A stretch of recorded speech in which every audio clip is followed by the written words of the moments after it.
2026 के लिए best large और मिड कैप फंड्स कौन से हैं? चलिए एक नजर डालते हैं।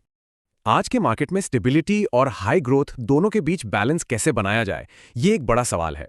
इसका जवाब है लार्ज और मिड कैप फंड्स, जो एक तरह का स्वीट स्पॉट ऑफर करते हैं। नियम के मुताबिक इन्हें दोनों में कम से कम 35% निवेश करना ही होता है, जिससे पोर्टफोलियो बैलेंस रहता है। तो अब देखते हैं इस स्पेस के 3 टॉप दावेदार, और तीनों का स्टाइल बिल्कुल अलग है। सबसे पहले बात करते हैं मोतीलाल ओसवाल की, जो अपने अग्रेसिव ग्रोथ अप्रोच के लिए जाना जाता है। इनकी फिलॉसफी है सही खरीदो, टिके रहो, मतलब लॉन्ग टर्म वेल्थ पर फोकस। और करीब 5.4% का अल्फा दिखाता है कि इनके स्टॉक पिक्स कितने दमदार हैं। अगला है ICICI प्रूडेंशियल। ये एक स्टेबल और डिफेंसिव खिलाड़ी है।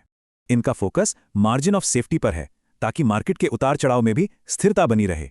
और इसका हाई शार्प रेशियो बताता है कि उठाए गए रिस्क पर यह शानदार रिटर्न्स देता है। और आखिर में है कोटक, जो एक कुशल रणनीतिकार है। ये गार्प मॉडल पर चलता है। ये लार्ज और मिड कैप में एक बैलेंस बंटवारा रखते हैं, जिससे सफर स्मूथ रहता है। और इसकी सबसे बड़ी खासियत, इसका बहुत कम टोटल एक्सपेंस रेशियो, काफी किफायती है। चलिए अब देखते हैं कि इन अलग अलग स्ट्रैटेजीज ने असल में परफॉर्मेंस कैसा दिया है।